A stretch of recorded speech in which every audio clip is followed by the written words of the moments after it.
Hey guys, today I'm going to go over some basics drawing in 1-point perspective. So to find our vanishing point in our square room, we drew lines from corner to corner. Okay, that's going to give me my vanishing point. And then you can find the back wall by drawing a square. Something kind of like that. Okay, and then you'll want to erase the lines inside. So sometimes you might see me sketch this faster. I start with this back line and then I draw the lines leading away. Okay, so this is my basic room. I've got the ceiling, the 3 walls, and the floor. So if I'm going to draw something sitting in the room, it needs to be on the floor. So I showed a lot of you the bed. So let's practice that.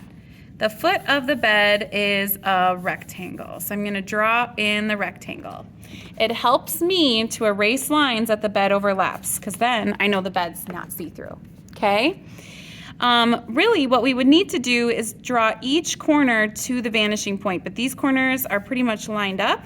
So when I draw that line, I only hit one. This corner needs a line to the vanishing point. And then this one would as well, but when I start to draw the bed, I don't see that part underneath because that corner is like the bottom part of the bed. So I don't worry about that one, okay? Next, I need to find a line that's parallel to this one to be the other end of my bed. So if it's a big king-size bed, it might go all the way to there. Maybe it's just a twin-size bed, so I'm gonna end it right there. So here are the 2 sides of the bed, the foot of the bed, and the head. So now I'm going to erase those lines, which is why it's so helpful to draw them lightly, and then anything I can still see inside the bed. If I have a headboard, I'm going to draw a line that goes straight up, line it up with the vanishing point, straight up, and then there is, oops, there we go, there is the headboard, right? So again, erasing that line. Putting it on some feet might help it look like it's sitting on the floor. Adding in some fluffy pillows, and you really could get technical and say, okay, the pillows need to be in perspective as well. So here's a pillow and like here's a pillow overlapping. I'm not so worried about that. There we go. So there's those pillows. I can kind of eyeball that kind of thing too. So again, erasing those leading lines to the vanishing point.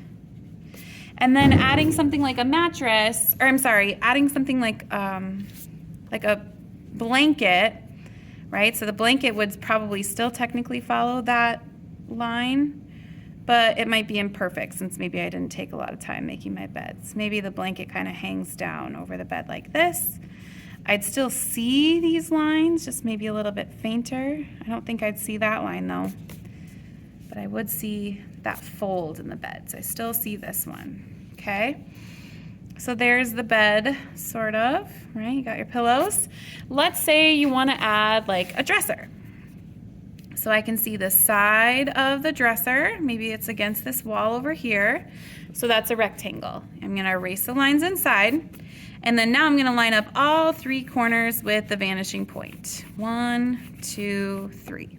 So if that dresser continued into space, that's what it would look like. But I know the dresser is going to stop at the wall. So this line is parallel to this line. This line is parallel to this line. See how that kind of ends it?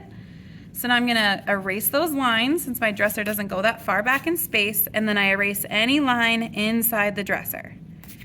So I have the side, the front, and the top.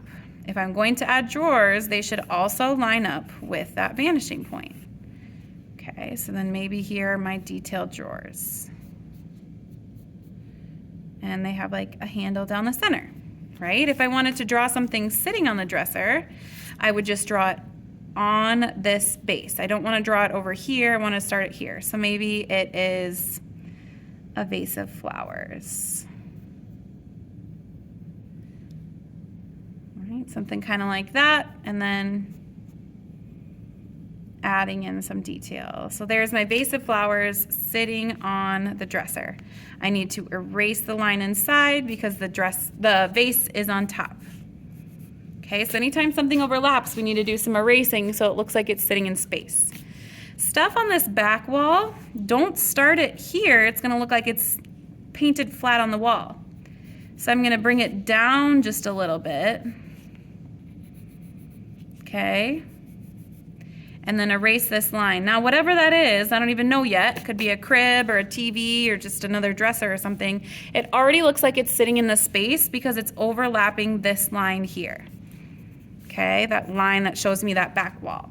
So maybe it is like a little baby crib. So I'm gonna draw 2 lines to the vanishing point. And the crib isn't very deep. So I've got the sides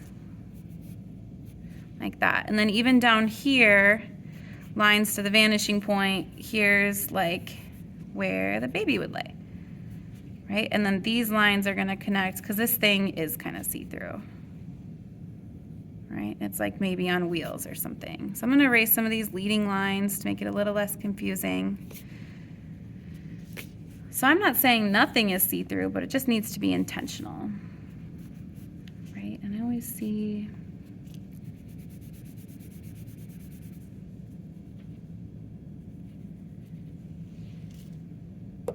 well, I don't love the way that turned out. I'm gonna turn it into something else. I'm gonna make a new dresser. So the dresser is sitting here, leading lines to the vanishing point. I know it doesn't go very far back since it's right next to the door there, or right next to the wall. And there's another dresser. So these lines can all be straight on the front. The lines that go to the vanishing point are just those sides there. There we go. Now that looks like a real dresser sitting in the space.